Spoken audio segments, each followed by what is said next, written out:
Let's open up our first image inside of ON1 NoNoise AI 2021. Whenever we open up ON1 NoNoise AI, we're met with this screen here.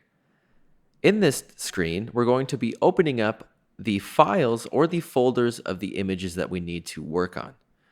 We can either choose Open Photos here to navigate through our folders and find different images or folders of images, or we can simply drag and drop files or folders right onto this area to open them up and get started modifying them. I'm going to open photos here. I'm going to navigate to a noisy photo, and then I'll choose Open.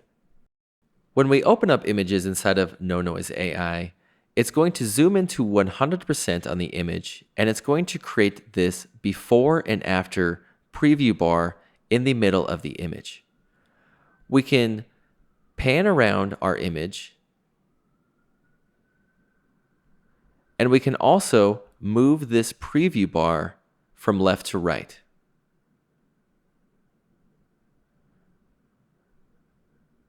To get a better idea of the noise reduction that's going on, let me just zoom in to about 200% here. So on the left-hand side of this preview bar, we have the noisy original photograph.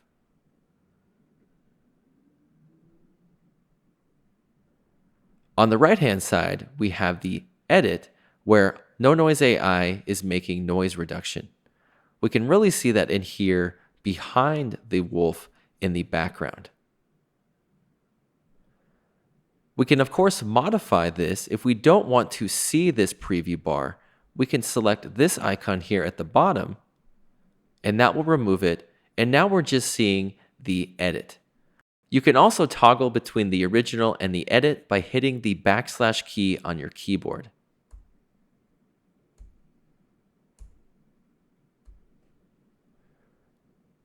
Let's just turn that preview bar back on. And to modify this image and to look at the contents of the photograph, we can use the right-hand side of NoNoise AI. At the top here, we have our navigation, which we can use to see where we're at inside the entirety of our photograph. We have our levels, which we can use to view our histogram. We have our info, which we can use to view the information about the camera. And then we have our history tab. I'm going to go into the navigation tab to view where I'm at inside of the photo. And let's head down to these two panes here, the layers and the details pane. Now, we're not going to talk too much about the layers pane in this video. We'll dive into that later on in the course, but just know that you can use this pane to duplicate your image and then selectively modify where that noise reduction and sharpening is applied between those two layers. But for now, let's focus on the pane below that, this details pane. This is where we're going to be incorporating that noise reduction and that sharpening. So right off the bat, let's talk about this apply button here. Whenever you see the apply button and it's blue and you see this unlock icon, that means this details pane is unlocked and you can modify the noise reduction and the sharpening. If you lock this, so if I were to select this, the details pane will lock. We'll see a red button here with the lock icon, and it will now say adjust on it. That's just meaning that this details pane is locked now, and we can go into the other tools that we have on the left side, or we can go into our layers pane here, and we can duplicate and modify different layers. The reason for the locking and the unlocking of the details is so that when you go to modify the image further on in your edit, you're not adjusting any of the sharpening or noise reduction in that image that's been applied. You're simply sharpening the image with those noise reduction settings applied to your photo. It's just to protect the noise reduction and sharpening that you've applied earlier on in the edit so that you don't adjust it later on in the edit when you modify layers or you go into mask or retouch. So now that we've locked our details, we can go over here and we can crop, We can refine any mask that we've created, or we can retouch. But without that details pane unlocked, we can't modify any of those details. So let's just unlock this. I'll just select the adjust button. It will turn into the blue apply button again, and it will allow me to modify the noise reduction now and the sharpening. So I can just zoom in again. It will take me back to that 100%. But now we still have those same noise reduction and sharpening modifications as earlier. Now let's talk about the noise reduction and sharpening in our details pane. With noise reduction, we have this auto on button and it's enabled here. That's applying that NoNoise AI default setting that we set up in our preferences in the last video. We can always go in here and modify these settings though to fit our taste or fit the image that we're working on. This luminance slider here, this is going to be removing the noise in the luminance or the exposure values of your image. So wherever there's contrast, detail, darkness, brightness, things like that, this is going to control the noise in those sections. It's the most powerful slider inside of the noise reduction area, and it's really the go-to slider here inside of NoNoise for that noise reduction look. So let's pull this up all the way here so we can get that full noise reduction effect. And we can see to the left here, we don't have any of that noise reduction happening, and we can see a lot of that luminance noise. Whereas to the right, in this background behind our wolf, we can see it's removing all of that noise. So if I pull this down, it's bringing that noise back. If I pull this up, it's taking care of all of those noisy areas behind our wolf. And it also does it here in the eyes and the nose here. So if I zoom in quite a bit,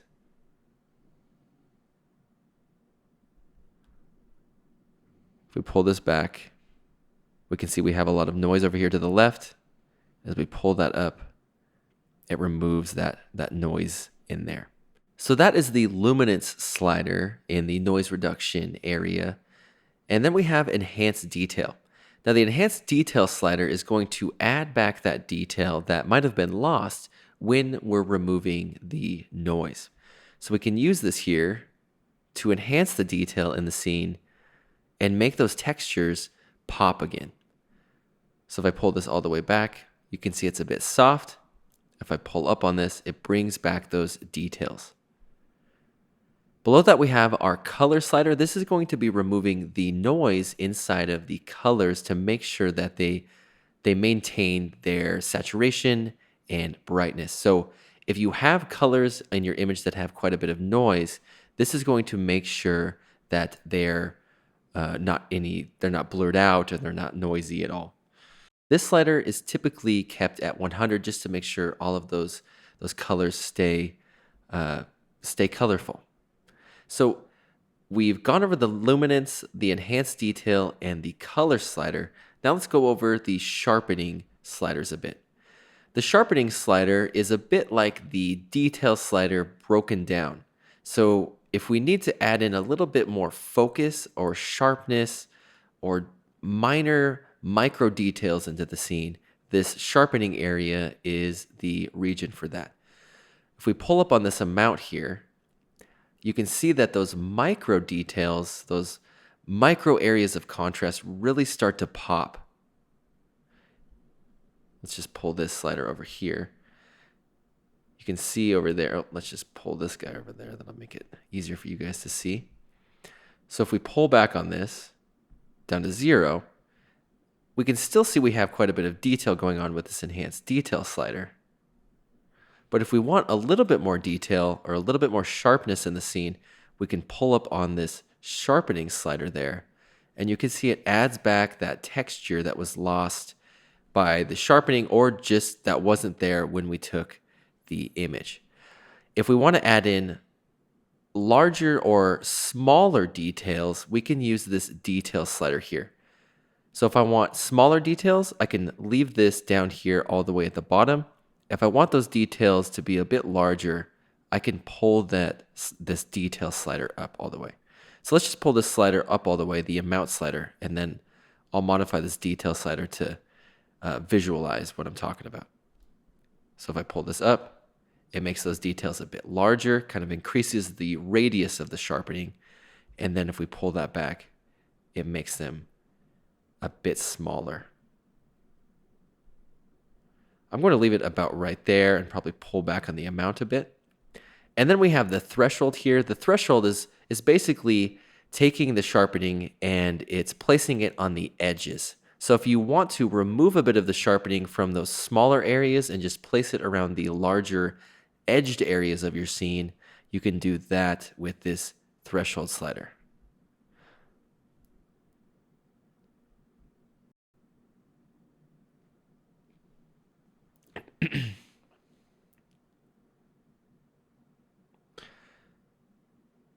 So I'm just going to pull this around here to the left and just see if I like how the image is looking.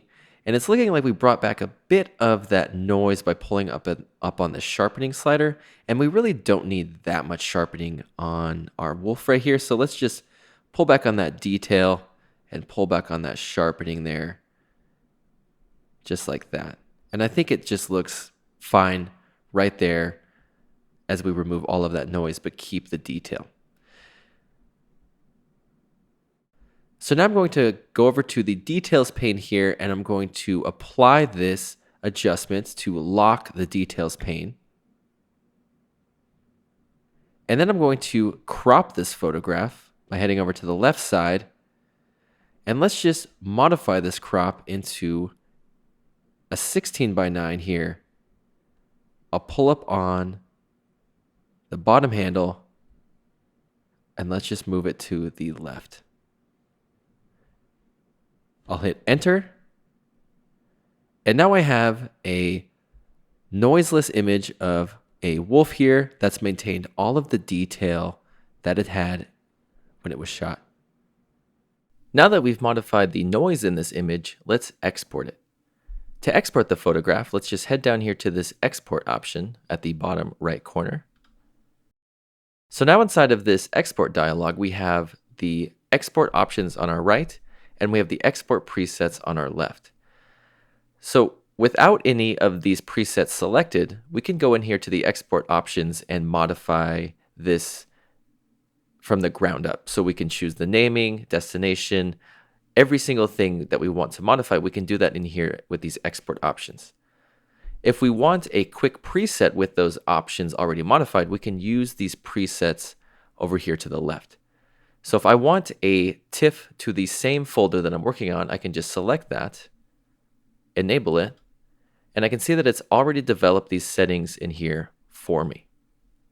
I can of course go in here and modify the destination. I can modify any of these settings I wish, but these are just awesome presets that you can use to fill in the blanks over here on the right. So with these presets, you can also choose multiple presets on a single export, and it will export 4 different files with these different settings. Now, if you deselect this preset, and let's just create a quick preset over here, we can save these settings as our own custom preset.